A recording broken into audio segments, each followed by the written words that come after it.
servant, sorry, probably the same.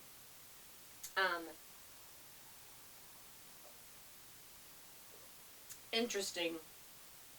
There was Egyptian slaves for the Jews, and the Jews are fixing to be the slaves of the Egyptians. Her name was Hagar. God prevented.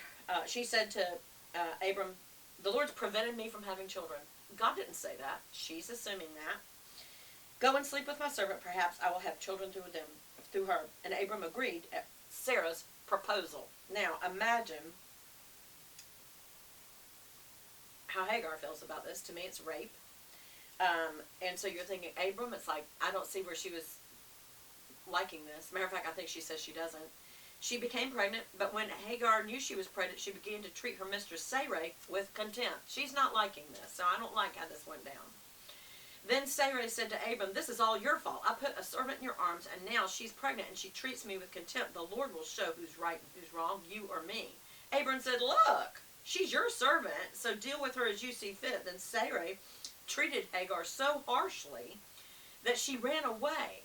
So first of all, Sarai did not listen to the Lord, did not believe him. Y'all, this is what happens when we try to make our own,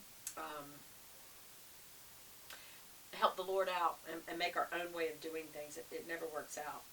Not only that, it was her proposal he accepted. And then Hagar is basically pretty upset about it. So she goes to Abram, Sarai goes to Abram, and she blames him. And he says, "What do you mean, who's right or wrong? You're the one that said this, and she's your servant. Treat her how you want. If she's treating you bad, you do whatever you want with her." And so she treated her bad, and Hagar ran away. The angel of the Lord found Hagar beside the spring of water in the wilderness, and so an angel comes to her. So the Lord has sent an angel to speak on his behalf. And Hagar, Sarai asserts, "Where have you come from and where are you going?" She says, "I'm running away from my mistress Sarai." Do you see how he asks her to acknowledge to herself where she has come from and where she is headed? And he says, "Return to your mistress and submit to her authority." Then he added, "I will give you more descendants than you can count." Be very clear, this is not what you're thinking. He didn't mean the same as Abram. So keep going. Angel said, "You are now pregnant, will give birth to a son, and you will name him Ishmael," which means God hears. For the Lord has heard your cry of distress. Your son will be wild, untamed as a donkey. He will raise his fist against everyone. Everyone will be against him. He will live in open hostility. I want you to think about, there is another religion that this is their prophet. This is their ancestor. And he is about violence, wildness, hostility. And he's not getting the promised land, but he's going to get some. Thereafter, Hagar used another name to refer to the Lord who spoke to her. And she said, "You are the God who sees me." So she named him Ber Lahai Roy, which means well of the living one who sees me, and it can still be found in Kadesh and Bered. So I would imagine over there it is considered a religious relic or area. So she gave Abram a son, named him Ishmael, and he was 86 years old.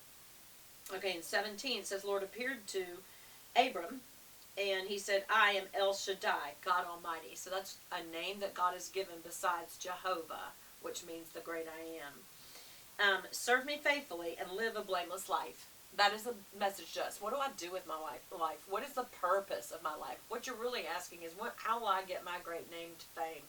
How will I be remembered? It's like, okay, when you become your own God, that isn't the way to go. What you need to be asking, instead of what can I do that has purpose that will make me acclaimed or great or remembered, how about you do what God says with your life? Live faithfully to God. Live a blameless life. In other words, walk in his ways. And that is your acclaim. Your acclaim is to God, not to man. We all struggle there, y'all.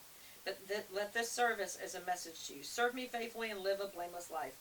I will make a covenant with you, and by which I will guarantee you countless descendants."